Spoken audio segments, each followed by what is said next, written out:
power game that worries me most is AI.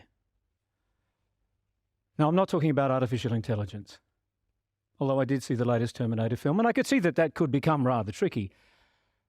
I'm talking about something deeply rooted in human nature that right now affects us all. Artificial integrity. When someone projects that they are intrinsically motivated to serve you or others, when in truth, their actions serve themselves. It's a seduction strategy that delivers power to someone, whether they have the wisdom or the compassion to use that power well. And I know that I'm not the only one who sees this. In responsible journalism, in activism, in advocacy, brave, brilliant people call out abuses of power. But something's missing. Because the impact of artificial integrity is rising, employed as it is by politicians, business leaders, and people heading towards domestic violence. In the week that I sat down to start collecting my thoughts for this talk, a young woman was brutally murdered by someone who used to be her intimate partner. And I discovered that on average that happens every week in this country. We know we have a problem, but we haven't cracked it yet.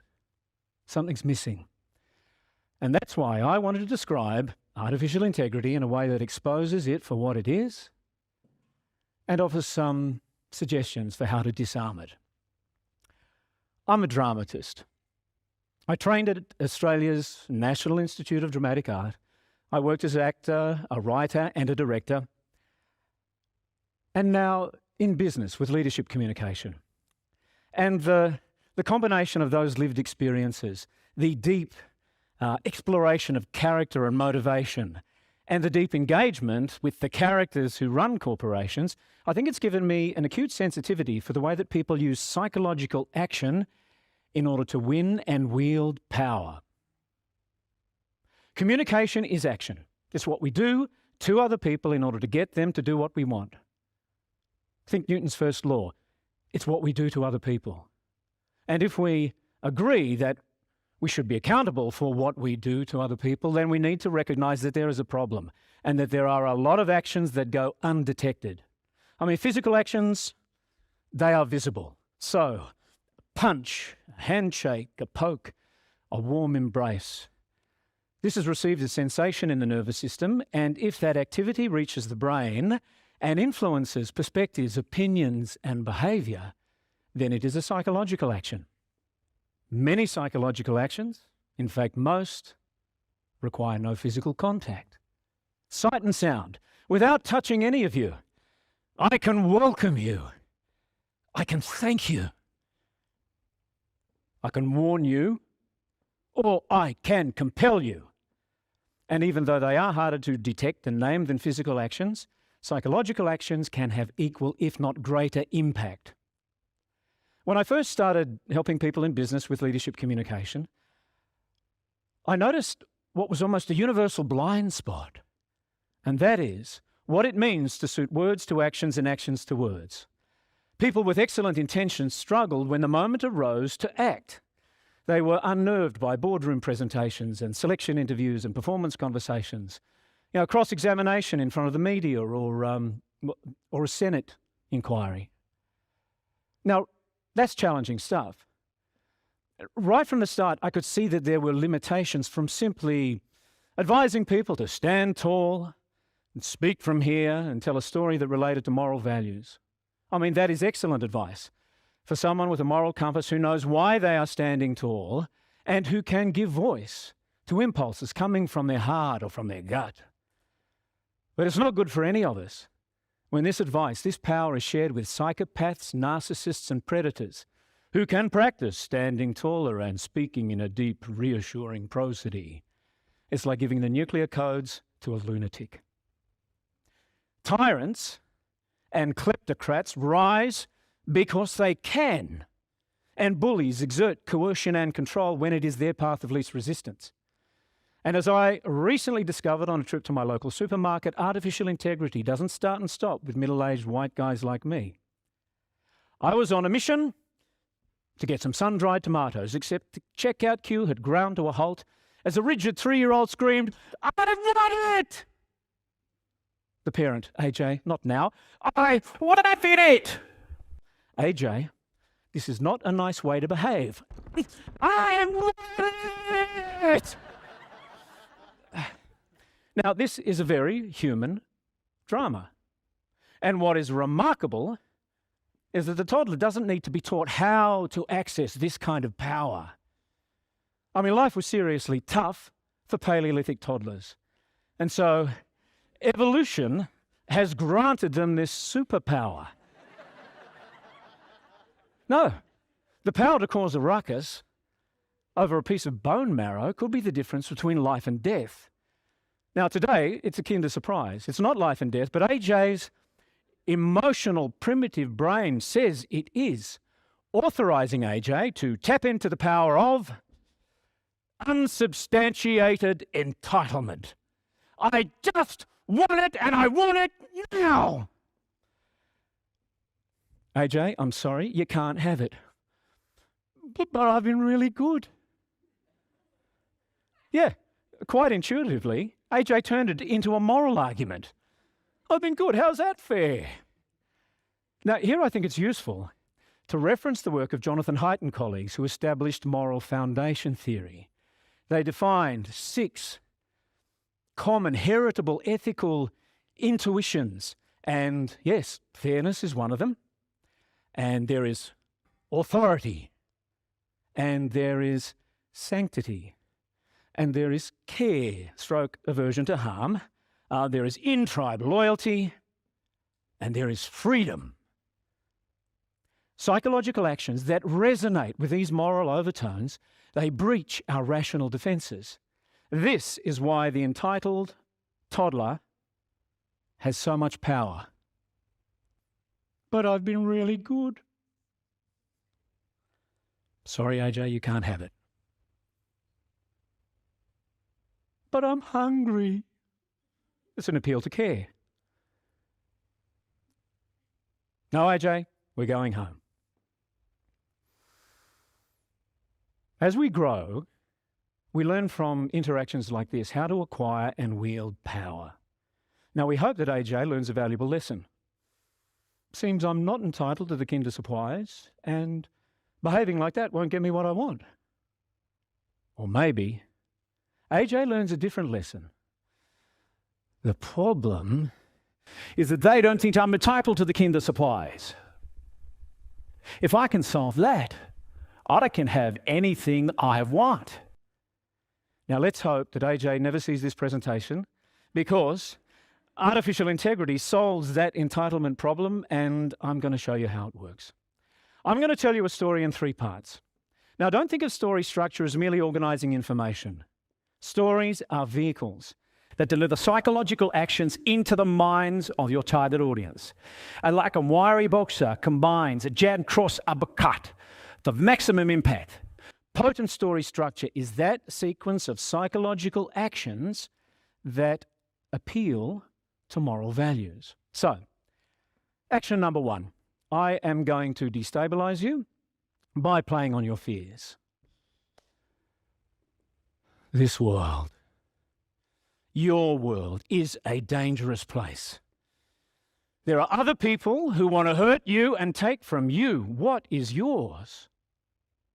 Second action, I am going to reassure you, presenting myself as your only option. And I alone have the power to protect you. I'm made of the right stuff, like you. I believe in us. Okay, third action, I'm going to coerce you into a contract in which I have control. The only way I can protect you is if you follow the rules and do as I say, which is only fair given what I am doing for you. And that's it. 3 psychological actions camouflaged in a story that perversely appeals to freedom when the outcome is oppression. You love freedom. You want to be free. You must submit to me. And that is the general form and nature of artificial integrity, and there are some people in our world who are playing it dangerously well. I mean, have you ever heard a candidate for political office say, "There are bad people who want to hurt us and only I can protect you"? A business leader who says, "I am what is keeping this company afloat, so we do it my way." Is that clear? We know that the I and I alone story is used to coerce and control an intimate partner. You're a danger to yourself. And your friends and family, they're just undermining us. Sweetheart, I can take care of everything. But from now on, you have to tell me exactly where you are at all times and who you're talking to, okay? Now, what's really frightening is that when I do this, I feel good. I feel strong.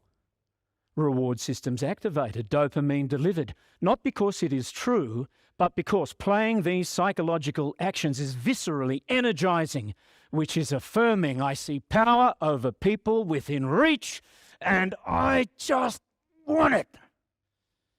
And there are some people who have been using artificial integrity for so long that they believe their story to be true, which does not make it true, nor right, nor just. So what do we do about it? First, recognize that artificial integrity is a strategy. It is not a person. It is not what they are. It is what they are doing.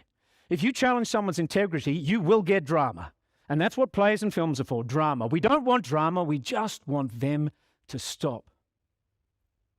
Recognize that it is a strategy based on a lie. The I and I alone can protect you story.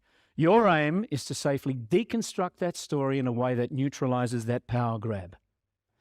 2, disarm a story, ask genuine questions. How's the world dangerous to us? That's not a question. That is a challenge. Communication is action. Ask, how is the world dangerous to us? How is it that you're the only one who can provide protection? How is me giving power to you going to work? Now, they will have answers for everything. And if you are not convinced, if you are unmoved, hold your ground and speak the truth. I'm not convinced. I mean, they're not going to like that. But with humility, that's not a challenge. It's a fact. I wish I was. I'm not. I'm not convinced I should be destabilized. I'm not convinced by your reassurance. I'm not convinced that I should agree to your terms. We are entitled to know our own minds, and the truth is, their psychological actions have not moved you. Now, if you're the recipient of an I alone can protect you story, I won't pretend that I know how complex, how frightening, how tiring that must be for you. So my only suggestion is, don't try to handle this on your own. Share your experiences and your thoughts with people who you know have your best interests at heart. If you observe it happening to somebody else, just like you would not allow physical aggression to go unaddressed, I urge you to act against this pernicious psychological aggression. Disarm the story by asking questions and holding your ground. Disarm that story, and illegitimate power crumbles. Not for a minute do I claim to speak for all white middle-aged males, or men with beards for that matter. But being one, I'll say I remember the times that I have resorted to artificial integrity. Did I get what I wanted? I'm left with nothing but regret. Guys, let's acknowledge the fact that we have been gifted with the potential to get what we think that we want by playing this 3-card trick. I know that we don't have an exclusive license, but admit it, we can get pretty good at it. We will be rewarded for it. I get the appeal. But to take power over other people in this way is to succumb to the dark side. And there are other ways. There are other power games to play, better ways to achieve that minimize the impact of blind privilege and bias. And the truth, it starts with making the truth a priority. And the truth is that relationships are more functional and fulfilling. They create more health, wealth, love, safety, legacy, and freedom when power is shared. Thank you.